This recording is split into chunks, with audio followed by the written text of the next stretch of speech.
if you've seen me earlier today on the embedded tracks, my name's Dave Anders. I'm with Intel. I did the original architect and design for the Miniboard Max based on the Bay Trail processor. And previously, I'd done the portions of the design for the Panda board for Texas Instruments. So Matt and I have got a few years under our belts for embedded and board bring up. So we try to hold a session like this with a little question and answer and try to give out some of our little tips and tricks. Matt's mainly going to talk about a lot of his kernel debugging aspects of the actual software side, and I'll probably address more of the hardware questions, but we'll go ahead and start off, and I'll hand the mic to Matt and let him get started. Okay, and this is a birds of a feather. So, I mean, everybody's been good about asking questions in the middle of things, but that's why you don't see a standard slide deck here. The way this is done, it's just an outline, just to guide some conversation. We'll talk about some different areas, and if you don't want to talk about certain areas, we'll move on to something more interesting. So, you want me to start with software stuff, huh?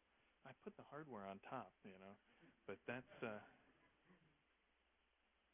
not that hardware is that important. Right? We promise we won't do the who's on first stick here. All right, so who does kernel debugging out here? And show of hands. Okay, good. Who wants to do kernel debugging? Okay, it's still only half the people, so they're like, oh, this is an interesting topic, right? So what's great is this is actually just a page, and you can kind of see the tiny little URL on my high DPI screen at the top, but on eLinux. So it's just a personal page where I put the outline. So there are links here to some areas that you can get into a lot of depth on software tools for kernel debugging. One of the big things is, first thing, who does print K debugging when they debug? Awesome. All right, so you're just like me. That's the first tool you go to, right? What's that? I don't want to admit it, so I'm not going to lift my hand. Oh, no, well, guess what famous kernel hacker does print K debugging, right? I mean, yeah, he says, you don't need a real debugger, right? Right. It was a long road for KGDB as well, and yeah. So okay. So there's a few things on here. So software tools, obviously, print K debugging. How many people know about dynamic debugging? The dynamic print K stuff. Okay. So in here, and this is one of those first things that I find a lot of people don't necessarily know about. And of course, it'll be really slow, right?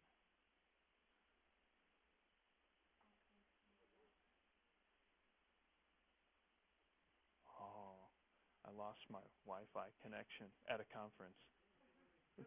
It's a real surprise. But anyway, we'll just use the outline.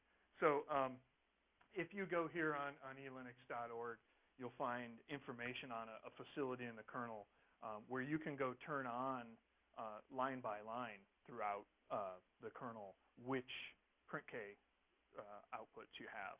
So you can turn on or off per file, per line, and so forth. So you can go take a look at the details of that at that link. It's really powerful versus going in and sprinkling things. You'll find that if you're in a driver or a subsystem, you might just want to flick on all the debug output for that particular file, right? Or in a line number. You can do a range of line numbers. It's probably more than you'll ever use. I don't use half of it. So that's really useful. At runtime, that's what makes it really powerful. Yeah, and then RegMap. RegMap, I don't know if anybody uses drivers with RegMap or has worked with RegMap at all. It is a subsystem that abstracts away register accesses, and it was designed first for like I2C and SPI, where there was a great need for that, right? You have a lot of devices, these client devices, where registers are not directly memory mapped, right? But you had a lot of the same code being written over and over, right? Read, modify, write, and caching register contents. boy, it's been a little while now. About 6 years. Yeah. Since it got started, and I think about 3 years since most of it has been complete. That sounds about right. Um, See, now it finally came up after all that time. That's a little scaring. Oh, yes. Yeah, it's in 3.8. There's new features all the time. There's a lot of back ends to it. But the thing I was getting to before the Wi-Fi decided to load this page was that, let's just go back, and since we already talked about that part. So on the RegMap, if you use RegMap to access your registers, if you're writing a SPI driver, a client driver, right, for a SPI device or I2C device, and you use RegMap to do your register accesses, you get a whole bunch of debug stuff for free. So there's all information in the Debug FS file system at your fingertips to go and dump registers. You can do full register dumps of your device and everything if you use RegMap to access that. So that's all built into that subsystem. And let's see. Let's go to traditional debuggers. I think, and I hope everybody knows what I mean by traditional debuggers. We had comments in the earlier sessions about when you use a debugger, right, you make the bug go away, right? So we do that. How many people cure and ship product by putting a print K in their code? Yeah, exactly, right? We love that trick. I mean, the same problem happens, as we know, with traditional stop mode debuggers. If you're using JTAG or you're using an in-kernel debugger like KGDB, KDB, you're doing stop mode debugging in the kernel, you're typically going to make those timing problems go away, right? Exactly. So that's a great point too. So there's a lot of things that you can, basic things where you kind of need.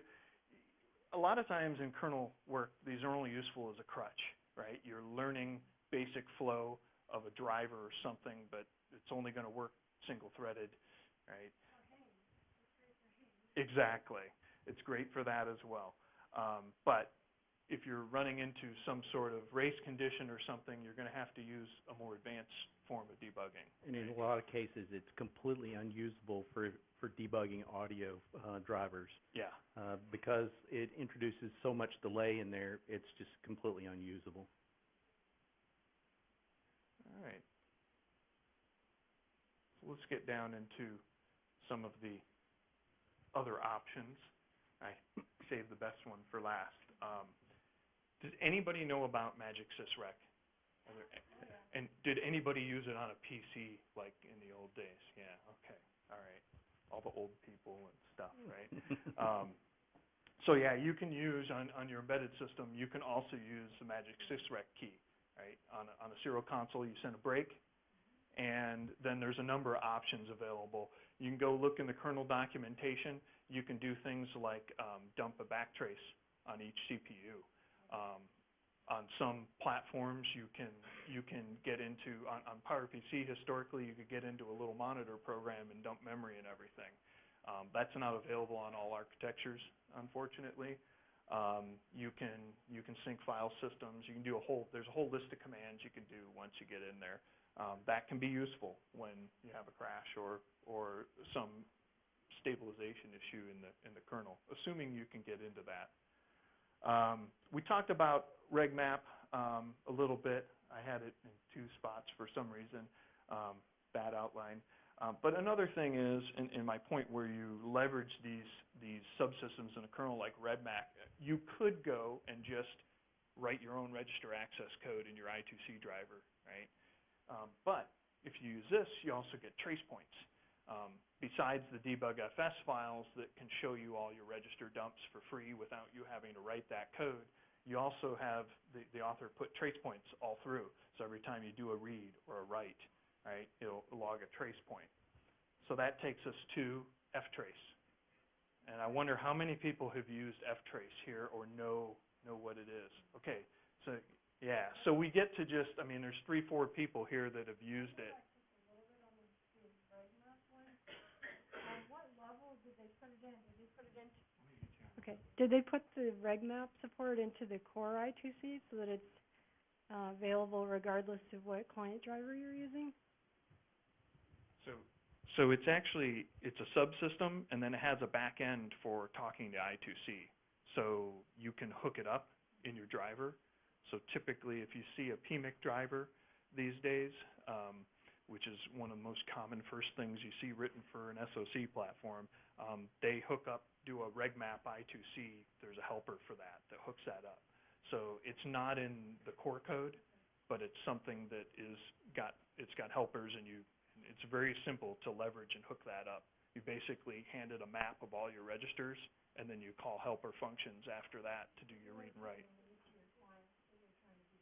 Absolutely. Yep. And it actually makes things a lot easier long-term wise for support, because you're ending up putting all the registers for your I2C device in there, and you have an entire list. What you'll find in some of the poorly written I2C drivers will only implement the registers that they're using at that one given time. So later down the road, if you want to add more features, you have to go out and dig around, find that register, and add it to the driver. With the regmap, it's already there and reusable.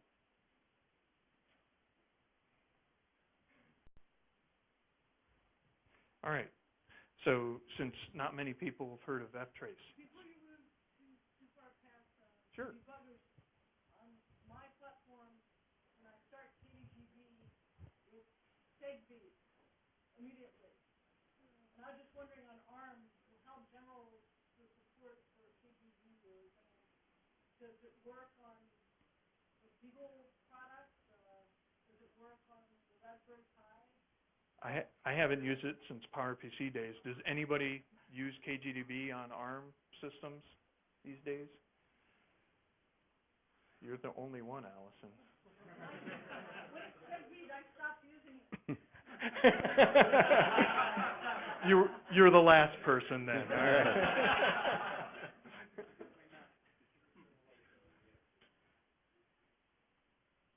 Yeah, I tend to use, if it's something for stop mode, I always hook up JTAG. It's easier for me. It's less invasive.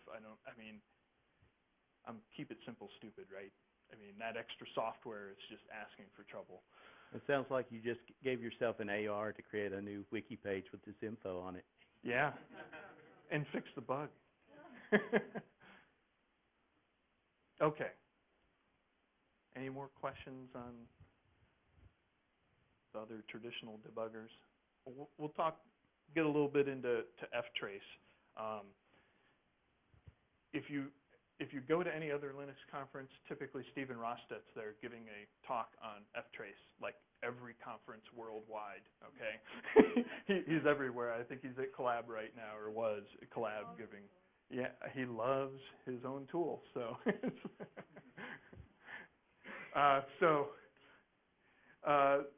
So ftrace is very interesting in that there are trace points all throughout the kernel, throughout subsystems. I mentioned in regmap there's trace points, and the way ftrace works, you can run, for example, they show you this command, and it's full of all different tracers. It started out, it's called ftrace because it was the function tracer, but that is just actually one trace type out of many that it can do.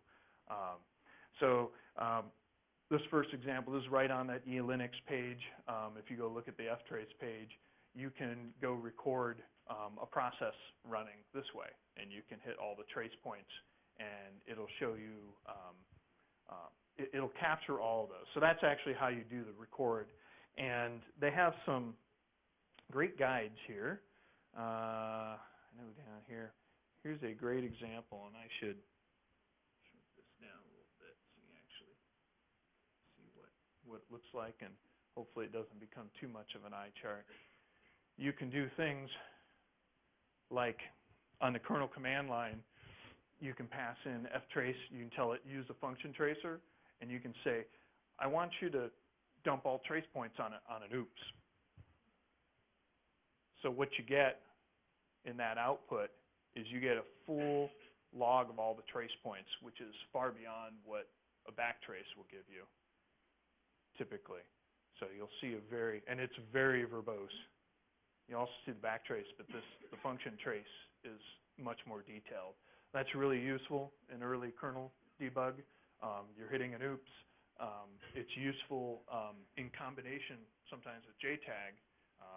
You can, I don't know if anybody's used JTAG to look at log dump, right? Their serial output's not there. Yeah, pretty typical thing. We should have mixed that in with our print K debugging. Your serial port's not up yet. You prefer not to use an LED blinking at you, Morse code, right? And so you can afford a, what is it? I'm going to talk about blinking LEDs here in a minute. Oh, good. Real hardware debug. That's what we did when the capital equipment costs were too high, and they wouldn't give us JTAG. But the other thing you can do is you can actually, on those oops, if you don't have the UART output, you can also get at the ftrace log, well, the equivalent of log buff. You can get at the ftrace buffer from JTAG as well, and that's useful to get this same output, and then you can get it on your host, and then you can process it into this. So there's quite a bit of good information on this page, use cases.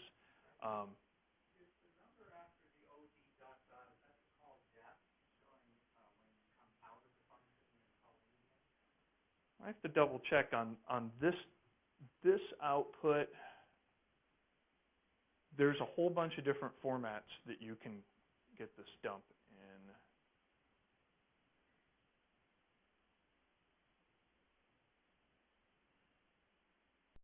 I think that is the depth in this output format. I'd have to double check though. I think it is. Yeah, because it's going to spin lock there.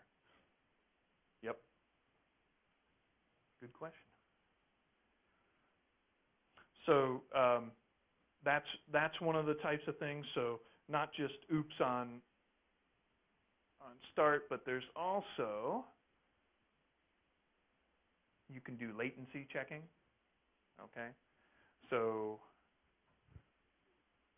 there's, as I mentioned, there's a number of different tracers, right? There's a function tracer, but then they have a graph tracer, and when you look at the output of that, you can actually see a graph map in ASCII art, which is a lot easier to follow sometimes than just the function dump.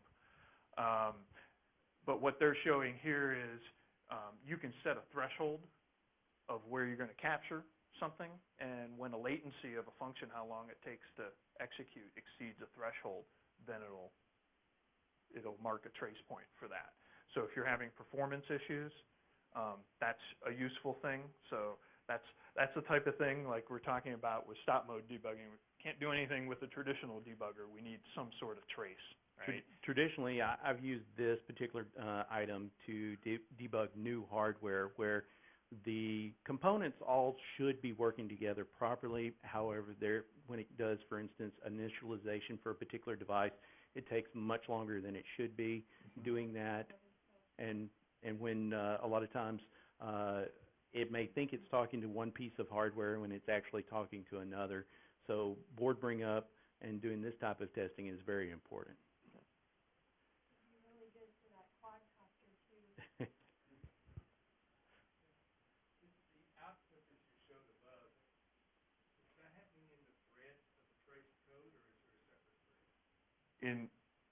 There's a separate thread that takes care of that. Yeah. It changes counting very low. Right. There's very, very low overhead to trace. Oh, and that brings up there is a trace print K.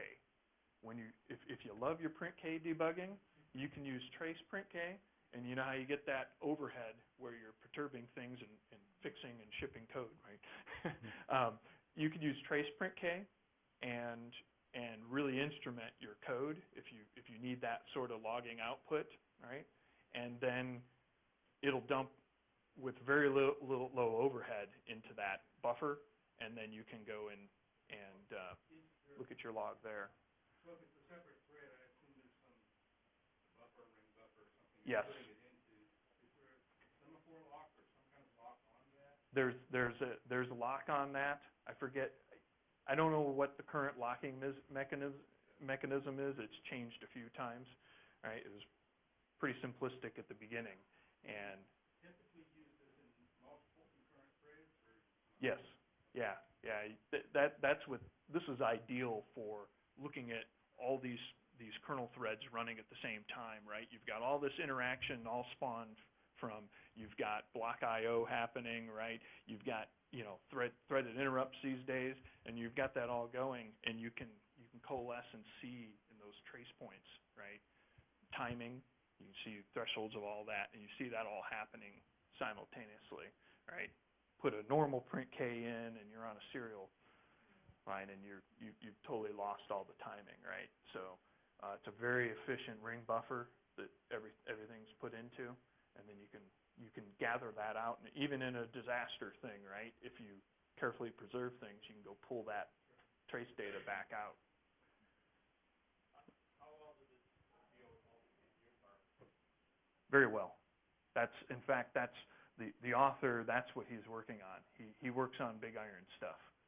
So the author works for Red Hat, and he Is it a single ring buffer for all CPUs, or is it a per CPU environment? per CPU. So how do you do time relationships between them? He has stamps that go into that buffer. Yeah. Yep. It's all time stamped. Yep. The best way to get a good answer on that is to corner Steven and buy him a Red Bull, and he'll talk to you for quite a while. Yeah, he will talk internals of this forever. Yeah. He's more animated than I am. He usually shows up for Yeah, ELC. he's usually there with an F-trace talk. Yeah. Yes. How do I start doing debugging on the user space function using the S3 or not? Just for kernel space? You're only going to see the kernel context activity, right? What about debugging the drivers which are actually running the user space? The, yeah.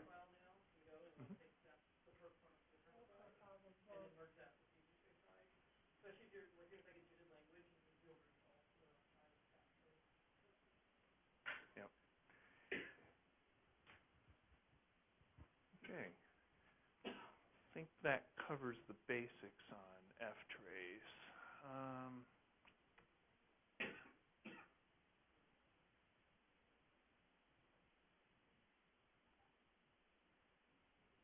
Let's see. Oh yeah. So then, does anybody have another aspect of development and testing is things that you need to run to validate your drivers or software in a specific subsystem. I've run into that a lot. And for example, Stephanie had mentioned USB Mon Wireshark to test USB drivers and so forth. A lot of people use that for reverse engineering of things in a VM with Windows, for example. We talked in the last one a bit about USB gadget stuff.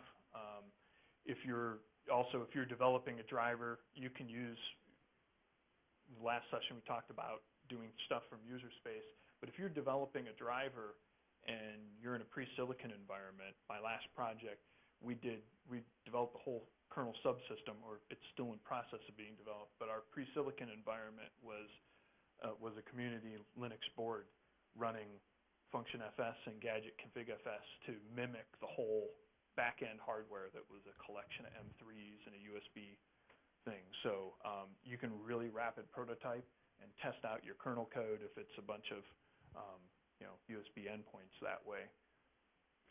A tool a lot of people don't know about, if you're having trouble with a block I/O type device, flash driver, anything that does a file system, this tool DT, not to be confused with device tree, it's called Data Integrity Tester. It's super old. Okay, takes a little work to build it, but I've in a past company we used that to find data integrity issues that were very intermittent It does a lot of controlled reads and writes with testing in various patterns and so forth for integrity of the data. Things that a lot of people would take the same driver and, do Bonnie runs and copies and all this and never turn those things up. Yeah, a lot of stuff, a lot of these basically boundary conditions you'll find in low-level flash drivers and so forth. In our case, it was on the old crappy MDoc stuff from the 90s. Seems like, but there's a bunch of smaller user space applications that you can find quite a bit, like EV test, which is keyboard events that you can actually view, touchscreen, keyboard, driver development. We have one that's called FB test, which is for frame buffer. It generates a very unique pattern for doing alignment of LCD and video timing. The SPI-Dev test up there is really useful. With all of these, buyer beware, right? You get what you pay for. You need to be aware of what your hardware can do. I can tell you that at TI they had to modify SPI-Dev tests to make sure the threshold for actually doing DMA in their SPI driver was met, right? Most drivers are smart and don't do DMA on 4-byte transfers, and so SPI-Dev test actually doesn't generate traffic high enough to do DMA by default. So always don't just run a test off the shelf and assume that works well. The other thing to be aware is if you're doing, if you're new to Linux, and you're using user space tools, you need to be very careful of looking at performance and thinking, what's wrong with this, right? I just had the other day somebody wondering why toggling GPIO and from sysfs and user space was, they were getting something that looks strangely like 100 hertz, and essentially they're running into scheduling issues, right? Doing something like that. And the same thing goes with there's tools like I2C get that you can use for this very basic unit test, but you have to know what the limitations are of running many iterations of that, right? And you're doing a context change, and you're giving a chance for the kernel to reschedule and then get back to user space and run it again. So know your tools. You need to understand enough about Linux before you use things like that for performance testing. I think that covers most of it. Any other areas you want to cover on the software side? I was just going to mention one of my favorite debugging techniques. Oh, yeah. And it's actually more powerful than me explain, because the first thing to say about it, it's typically a single assembly instruction. So there's nothing that's lower overhead than that. And the second thing is you typically write 8, 16. Yeah, I still work with 8-bit microcontrollers. So 8, 16, or even 32-bit at a time in a single instruction. And you can actually pass messages like that. That's a lot of data, information you can pass in 256 possibilities for a single byte. So you can actually see the sequence of things how they happen. You can say, hey, for example, when I enter this function, I know I put this code on the GPIO, and you can put triggers on your scope and see when a bit flips, and because you can group your instructions, say this group of tags is going to be on the 4th bit, and this group of tags is going to be on the 5th bit, and then you just trigger on the 4 on the 5th bit, and then you see the rest of the code, which is on the next 3 bits, for example, or something like that. You can do a lot of things with GPIOs and an oscilloscope, is what I meant. But I think this is a good lead-in to the low-cost hardware and logic analyzers and SIGROC. Right. So I don't know how many of you attended my talk earlier about creating open hardware tools, but there's a large number of very inexpensive logic analyzers, oscopes, that have been created by the maker community. Oh, it's fast now. It's fast. So let's see here. For instance, we've got a list here. Show the X Protolab. Too bad my laptop's. This is actually a do a full-size image if you don't mind. This is right there. Yeah. So this is a small OLED display, complete as a small dip package, and it's a 2-channel O-scope, and it's very easy to use and put on your bench, and it's super inexpensive and super easy to work with. So the maker communities have come up with a lot of tools and systems to make this debugging a lot easier. When you have a new design, whether it's a new silicon coming on a board, or whether it's just a new rev of your board with new features, a lot of times you can get some very strange things that are happening in your kernel and you're not really sure why. And whether that's going to happen where you can debug it with ftrace or through JTAG, a lot of times it's very easy to hook up a small piece of hardware, just like you were suggesting. You can connect this up to a couple GPIOs and have it very quickly on your design. The other types that you can go back. We've got oscilloscopes, logic analyzers. We also have very inexpensive JTAG devices that are out there. So all of these are open hardware designs that are open source friendly that can be used. Did you have a question, Allison? Yeah, I have a feeling I'm missing the point about the GPIOs. I understand I could look at GPIO outputs and test the GPIO driver, but I sense that you're suggesting a more general purpose testing method. Well, basically, instead of using a print K that not everybody likes, you're actually using the print K in a way of sending it out through the GPIO. Instead of inserting a line of print K, insert a GPIO output line in your driver. Correct, correct. So you can add that in there. Trigger on the weird case. Exactly. As soon as you get the weird case, for instance, I often use this with audio drivers because JTAG is just completely useless with doing audio. If I get a weird situation where there's a buffer underrun or a pop-in noise, when that condition occurs, I trigger the O-scope GPIO output with the information that I need directly from that position. So there's a lot of things that you can do with the O-scopes as far as logic analyzers as well. But oftentimes you may not have a GPIO, much less 8 of them, to put on an O-scope. You've got a functional design that you're going to be shipping out to a customer in, yesterday, and everybody's wanting it to work and you don't know what's wrong with it. So let's say, for instance, your design has 2 GPIO LEDs on the board, but you need to make this much more functional so you can find out what's going on. You can actually disable those 2 LEDs or remove them and solder to those pads 2 GPIOs and actually bit bang I2C using those 2 particular GPIOs. And the kernel does have a bit banging GPIO support for I2C. It's not fast. You usually can get anywhere from 50 to 100 kilohertz pretty consistently on most boards. But the thing is, your board doesn't specifically have to be designed with the I2C interface for you to debug on. You can just pick 2 LEDs on your board and use it for that. Now, what can you do with I2C to debug?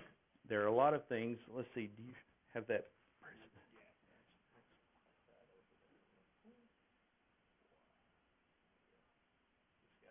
Yeah, that's one. So because I2C just takes 2 wires, you basically need the clock, the data, a power, and a ground, which is 4 wires. There we go.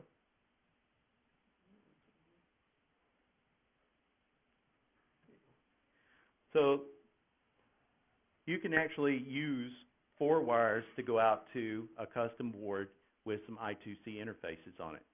Now, what I normally use on there is a GPIO expander, an I2C GPIO expander, and you can get anywhere from 4 extra GPIOs all the way up to 24 GPIOs via I2C.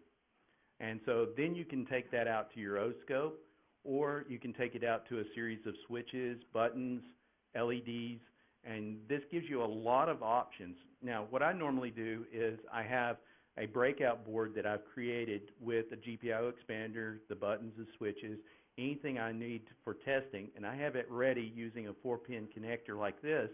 So anytime I'm doing a board bring up, I can plug this in, do my debugging, unplug, and we're done. There's other things you can do with a minimal number of GPIOs. For instance, how many of you are familiar with a 595 level shift shift register? I've got one. The 595 level shift register basically has the ability to take 8 bits inputted as serial data and move them into 7 or 8-bit parallel. You can actually connect this up to a 7-segment display and then actually display a number or a digit using this method. So you can do I2C to the GPIO expander, and then, or you can do I2C GPIOs to the 595 and 7-segment display. So there's a lot of options you can do with very limited GPIO connectivity. And the biggest thing is you don't have to specifically design your hardware to support that. So as long as you can find a few GPIOs to work with, you can continue on doing the debugging. It's not as robust as using something like SPI, but due to the limited number of wires, it makes it very, very easy to implement. Any questions on that? Anyone else use I2C for debugging, or anybody use physical hardware?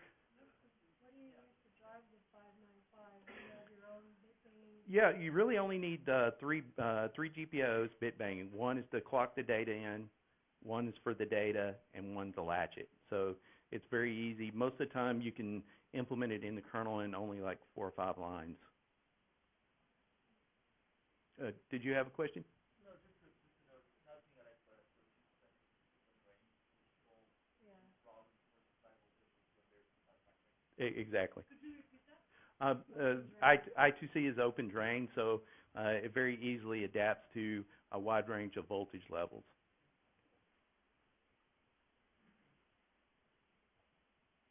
So, Something just went by a little quickly there.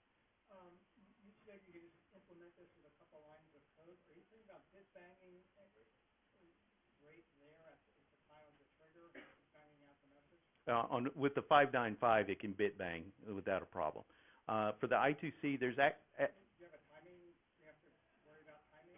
I'm more concerned with it triggering properly when the incident happens. So 99% of the time, I don't have a problem with timing on these particular implementations. I'm talking about timing the output of the I2C. No, well, for I2C, we actually have a bit bang driver in the kernel. So you're feeding it into the driver. Correct.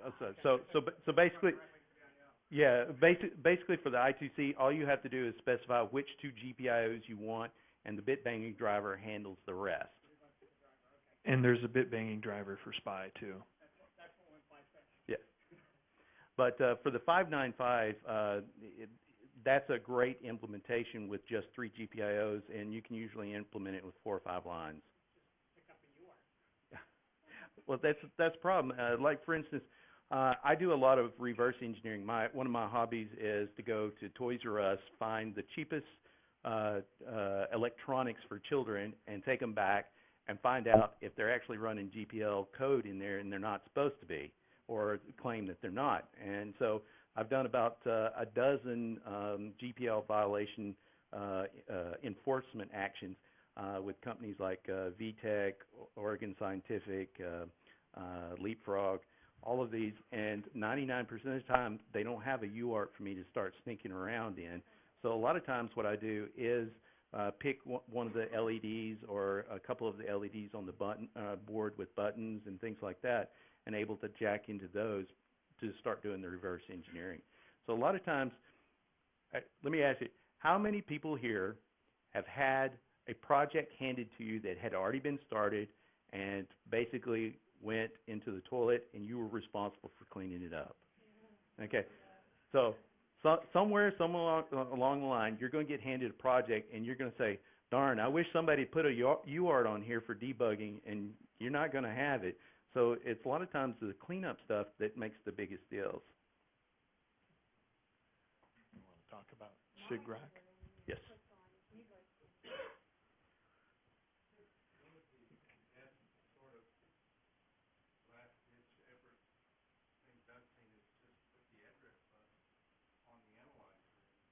Yep.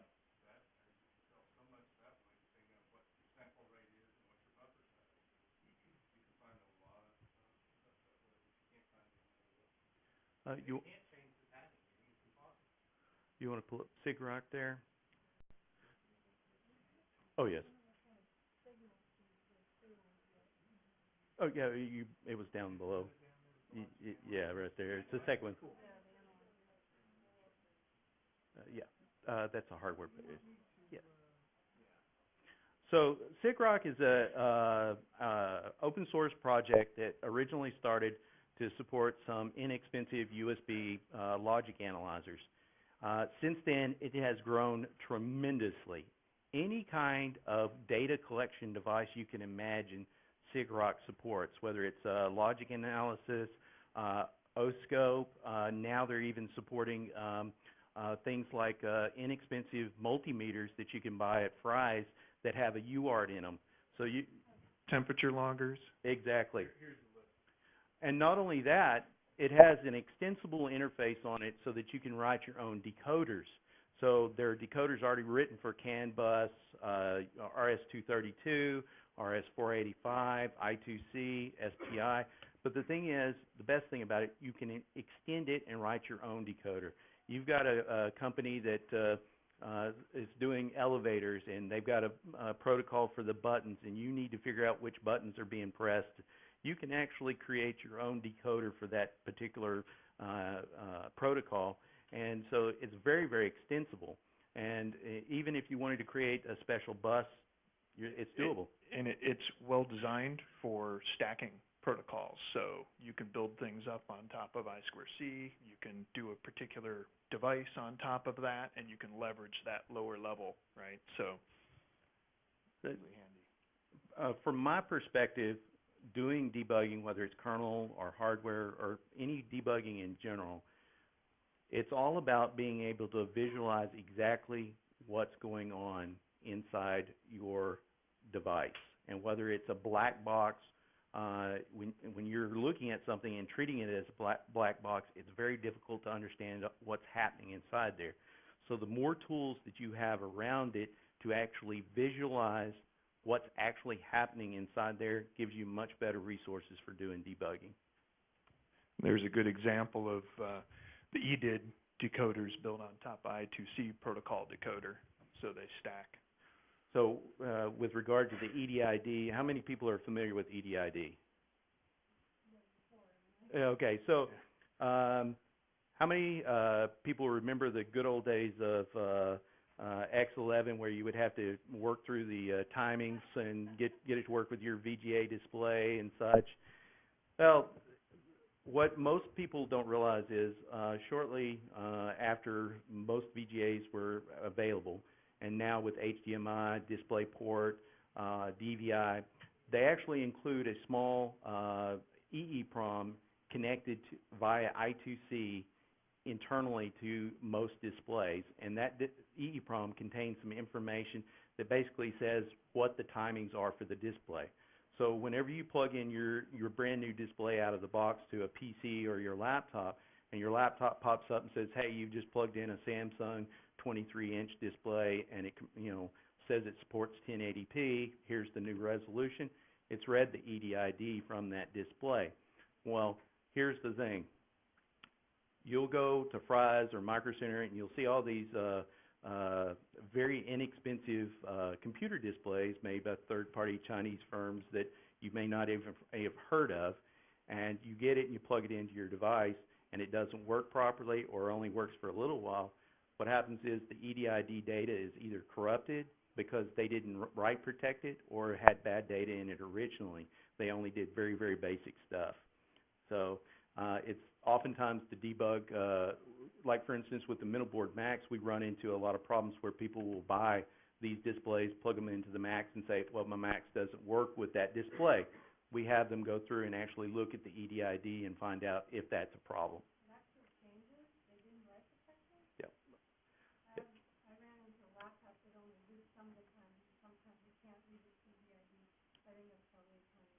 Yeah. We find a lot of the ones, the particular company that starts with a V, Vizio, their EDIDs are rarely write protected, and usually they only have one entry when normally you're supposed to have enough entries to cover all the resolutions that the display supports, and usually they only have one entry.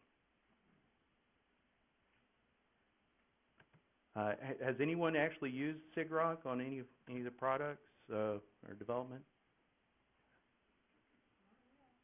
All right. Well, y'all have a new mission statement for next SCaLE. You've got to download SIGROC and start looking at it, and at least use ftrace once to debug an oops. One of the cool things with SIGROC for me is that I don't have to have a GUI to do captures, and it's really nice to just run SIGROC CLI on a quick capture, and it'll show me an ASCII art when I'm looking at, and so I can just do that in one little terminal. So if you like that. You can do low speed and full speed. Yeah. I believe up to full speed on not high speed yet. on these commodity logic handlers. Yeah, you're stuck with total phase for Linux, which total phase, the only downside is that they don't have a ton of the class decoders. If you really need that, you're stuck on another host. You can do a fully open source implementation too with USDMon and implementing like a pass-through gadget driver. We had a Google summer code decision to do that where they actually took a Beagle board and connected it in the middle and used Wireshark to decode USB traffic. Right. Just the stack. Actually, that's actually being used actually in Brazil. They've got BeagleBone Black actually being used for that. They plug it in between a USB printer, and it actually captures all the printed data for tax records. So, and to capture people getting rid of data.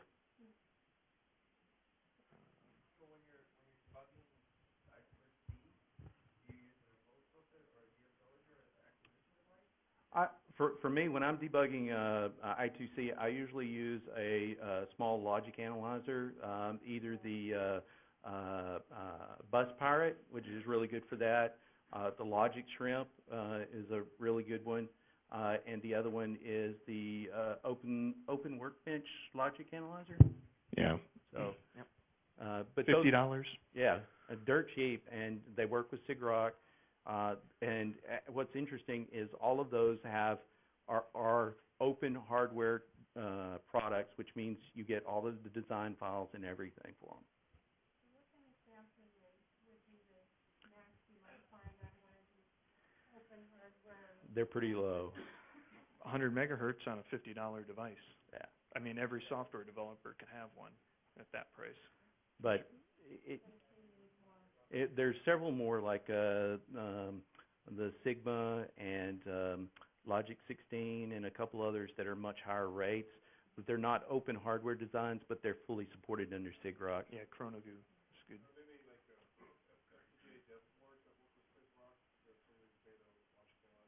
Yeah, and as a matter of fact, one was just announced for the BeagleBone Black this week. You know the name of that one? Well, last year, the Google Summer Code, there was a SIGROC implementation for BeagleBone Black, which implemented a 100 megahertz 14-channel logic analyzer. They actually submitted that into SIGROC mainline, so the code supports for that. They just use the dual microcontrollers on the BeagleBone to do the 14 megahertz logic analyzer. The board that was in that, so this is using the same code. So recently, somebody did a board to do like the level shifting and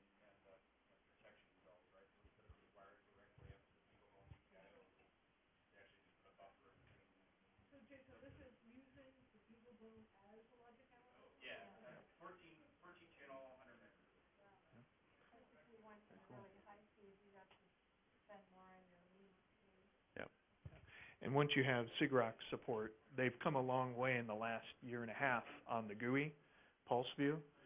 This actually gives you, this is a recent screen, actually you can see the tag on it from January, but this shows you a stacked protocol decoder being shown properly in pulse view. So it's actually an AT24 style I2E EEPROM stacked on top of the I2C, and it's decoding all of the protocol for that, visualizing it, all open source. So this was really bad a year and a half ago. It was not really seriously usable, and it's come a long way. Well, I think that's covered most of the stuff that we had intended to discuss. Any other questions? What did we miss? Yeah.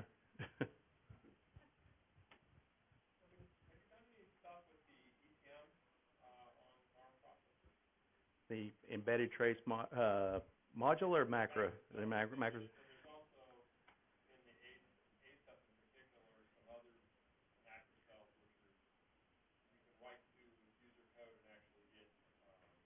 The last time I checked into most of that, the amount of documentation on it was very minuscule and it was restricted. So a lot of that just isn't available to open source developers. So it's very limited.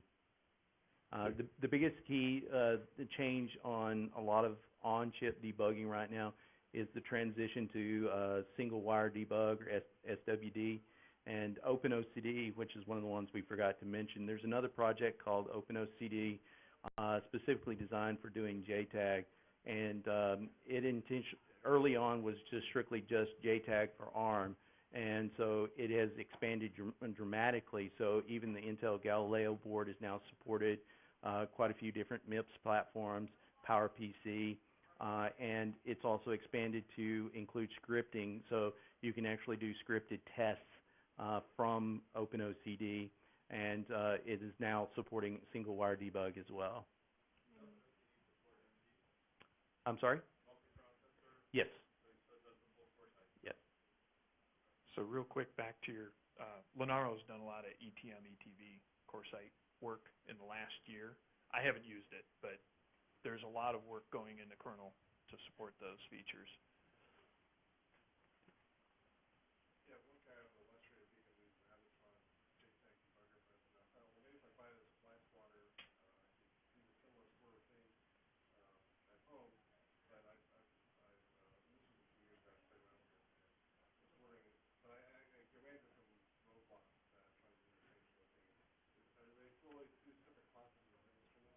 No, JTAG is JTAG.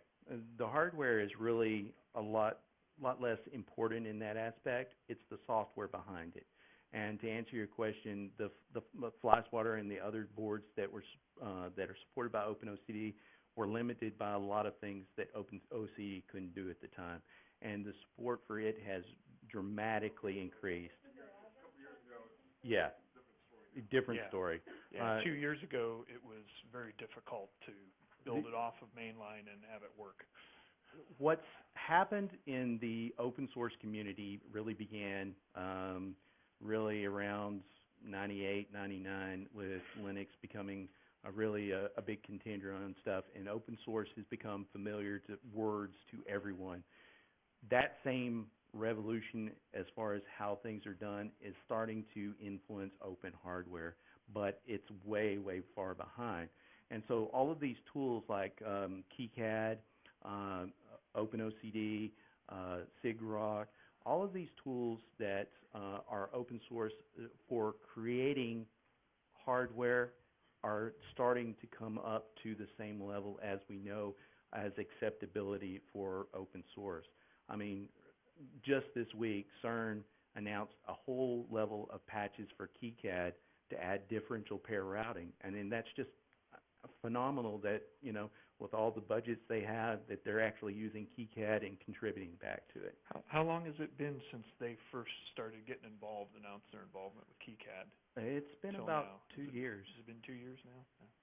They were spending huge amounts of money on designing small test boards and gadgets and stuff internally, and so they've transitioned to using KiCad for all of that.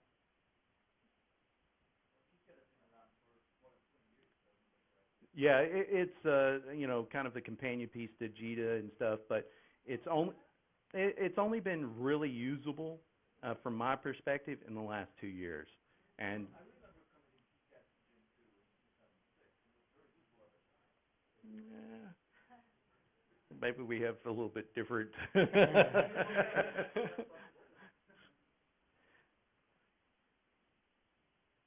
Well, if that's it, everyone, well, thank you for attending. And Thank you.